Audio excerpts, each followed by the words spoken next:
এই যে এখানে লেখা চলে আসে প্রোগ্রাম 1 আর অ্যাবজর্বেন্স। ওকে, বুঝা গেছে? এই যে প্রোগ্রাম 1 আর অ্যাবজর্বেন্স, ঠিক আছে? হ্যাঁ, এখন হচ্ছে আমার প্রথম কি ব্ল্যাঙ্ক সিলেকশন করে দেওয়া। প্রথম কি কাজ? ব্ল্যাঙ্ক সিলেকশন করে দেওয়া। এই যে বি কে যেটা আছে না সেটা হচ্ছে ব্ল্যাঙ্ক, বি কে যেটা আছে সেটা হচ্ছে ব্ল্যাঙ্ক। ব্ল্যাঙ্ক আমি কোথায় বসাইছি? কোথায় বসাইছি ব্ল্যাঙ্ক? এতে।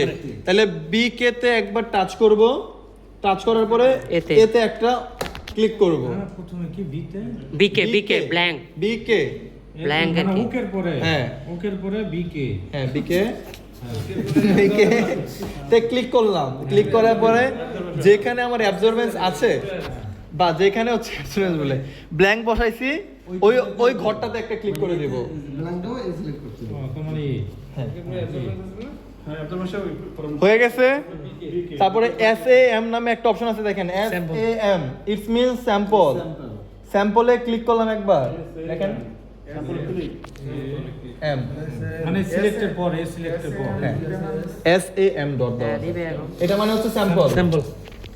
স্যাম্পল এখন আমি স্যাম্পল কয়টা করছিলাম? ই পর্যন্ত না, B C D E, B C D E. এখানে মনে রাখবেন স্ট্যান্ডার্ডটাও আপনার স্যাম্পল, স্যাম্পল স্ট্যান্ডার্ডটাও আপনার স্যাম্পল।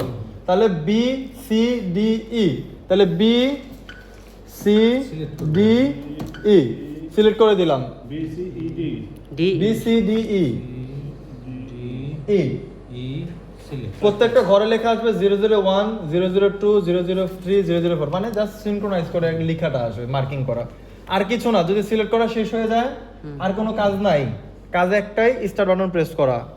স্টার্ট দিব, এখানে আছে, এরপরে স্টার্ট, এরপরে স্টার্ট নিচেই লেখা আছে, স্টার্ট দিয়ে দিলাম। দেখবেন এই যে প্লেটটা এখন ভিতরে চলে যাবে, যে প্লেট ভিতরে চলে গেল, 2-3 সেকেন্ডের ভিতরে প্লেট বেরিয়ে চলে আসবে, এখানে বেরিয়ে চলে আসছে, শেষ। শেষ রিডিং। এখন যে রিডিং গুলো দেখাবে দেখবেন প্রত্যেকটা বক্সের ভিডিও করে ভিডিও করে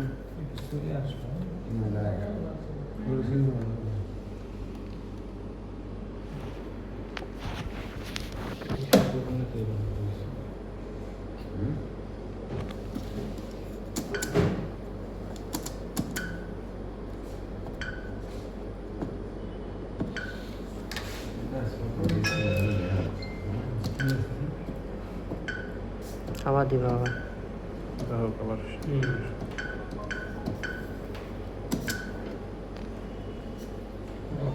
একটু বেশি হয়ে গেছে আমাদের টাইম নেওয়া। সেট করতে টাইম নেই।